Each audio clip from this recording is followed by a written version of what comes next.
പൗരത്വ ഭേദഗതി നിയമം പിൻവലിക്കാൻ പ്രതിപക്ഷത്തെ വെല്ലുവിളിച്ചുകൊണ്ട് കേന്ദ്ര ആഭ്യന്തരമന്ത്രി അമിത്ഷാ രംഗത്ത്. മരണപ്പെട്ടുപോയ ഇന്ദിരാഗാന്ധി ഉയർത്തെഴുന്നേറ്റ് വന്നാൽ പോലും CAA പിൻവലിക്കാനാവില്ലെന്നും അമിത്ഷാ കൂട്ടിച്ചേർത്ത് പറഞ്ഞു. ഉത്തർപ്രദേശിലെ ലഖിംപൂരിൽ പൊതുപരിപാടിയിൽ സംസാരിക്കുന്നതിനിടയിലാണ് കോൺഗ്രസിനെതിരായി അമിത്ഷായുടെ വെല്ലുവിളി. രാഹുൽ ഗാന്ധിയുടെ മുത്തശ്ശിക്ക് പോലും, അതായത് ഇന്ദിരാഗാന്ധിക്ക് പോലും അവർ ഉയർത്തെഴുന്നേറ്റ് വന്നാൽ പോലും CAA റദ്ദാക്കാനാവില്ല. പാകിസ്ഥാനിൽ നിന്നും ബംഗ്ലാദേശിൽ നിന്നും എത്തിയ ന്യൂനപക്ഷങ്ങൾക്ക് പ്രധാനമന്ത്രി നരേന്ദ്രമോദിയുടെ നേതൃത്വത്തിൽ ഞങ്ങൾ പൗരത്വം നൽകുക തന്നെ ചെയ്യും എന്നാണ് തെരഞ്ഞെടുപ്പ് പ്രചാരണ വേളയിൽ അമിത്ഷാ പറഞ്ഞത്. ഈ വർഷം മാർച്ചിലാണ് BJP സർക്കാർ രാജ്യത്ത് പൗരത്വ ഭേദഗതി നിയമം കൊണ്ടുവന്നത്.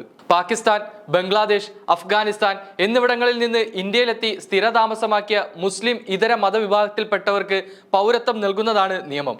ഇത് വിവേചനപരവും ഭരണഘടനാ വിരുദ്ധവുമാണെന്ന് പ്രതിപക്ഷം ആരോപിക്കുന്നുണ്ട്. കൂടാതെ രാഹുൽ ഗാന്ധി റായ്ബറേലിയിൽ പരാജയപ്പെടുമെന്നും അതിനുശേഷം ഇറ്റലി സ്ഥിരതാമസമാക്കണമെന്നും അമിത്ഷാ പരിഹസിച്ചു. പാകിസ്ഥാന്റെ അജണ്ടകളാണ് കോൺഗ്രസ് നേതാവ് രാഹുൽ ഗാന്ധി മുന്നോട്ട് വെക്കുന്നത്. വോട്ട് ബാങ്കിനെ ഭയന്നാണ് പ്രതിപക്ഷ നേതാക്കൾ രാമക്ഷേത്ര പ്രതിഷ്ഠാ ചടങ്ങിൽ പങ്കെടുക്കാതിരുന്നത്. തിരഞ്ഞെടുപ്പിൽ ഇന്ത്യ സഖ്യം വിജയിച്ചാൽ പാകിസ്ഥാനിൽ പടക്കം പൊട്ടും. BJPക്ക് വോട്ട് ബാങ്കിൽ ഭയമില്ല. പ്രതിപക്ഷ പാർട്ടികൾ അധികാരത്തിലെത്തിയാൽ അവർ രാമക്ഷേത്രത്തിന് ബാബരി പൂട്ടിടുമെന്നും അമിത്ഷാ പറഞ്ഞു. അവർക്ക് വോട്ട് ബാങ്കിനെ പേടിയുണ്ടാകും. എന്നാൽ ഞങ്ങൾക്കതില്ല.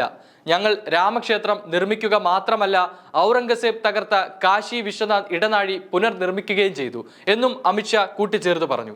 UPയിലെ വിവിധ മണ്ഡലങ്ങളിൽ BJP റാലികളിൽ സംസാരിക്കുകയായിരുന്നു അമിത്ഷാ. വോട്ട് ബാങ്കിൽ ആരൊക്കെയുണ്ടെന്ന് നിങ്ങൾക്കറിയാം. ശ്രീരാമന് വേണ്ടി പ്രാർത്ഥിക്കുന്നതിൽ നിന്ന് മാറി നിൽക്കുന്നവരെ UP ഒരു കാലത്തും പിന്തുണയ്ക്കില്ല. പ്രതിപക്ഷം വിജയിച്ചാൽ പാകിസ്ഥാനിൽ പടക്കം പൊട്ടും. 6 മണ്ഡലങ്ങളിൽ കുടുംബാംഗങ്ങളെ മത്സരിപ്പിക്കുന്ന സമാജ്വാദി പാർട്ടിയെയും അമിത്ഷാ രൂക്ഷമായ രീതിയിൽ പരിഹസിച്ചു. കനൌജിൽ അഖിലേഷ് യാദവും, മെയിൻപുരിയിൽ ഭാര്യ ഡിംപിൾ യാദവും, ബദായൂമിൽ ബന്ധു ആദിത്യ യാദവും, ഫിറോസാബാദിൽ അക്ഷയ് യാദവും, അസംഗഡിൽ ധർമ്മേന്ദ്ര യാദവും മത്സരിക്കുന്നു. കുടുംബത്തിലെ കുട്ടികൾക്ക് പ്രായപൂർത്തിയായാൽ UPയിലെ 80 മണ്ഡലങ്ങളിലും മുലായം കുടുംബാംഗങ്ങൾ മത്സരിക്കുമെന്നും അമിത്ഷാ പറഞ്ഞു.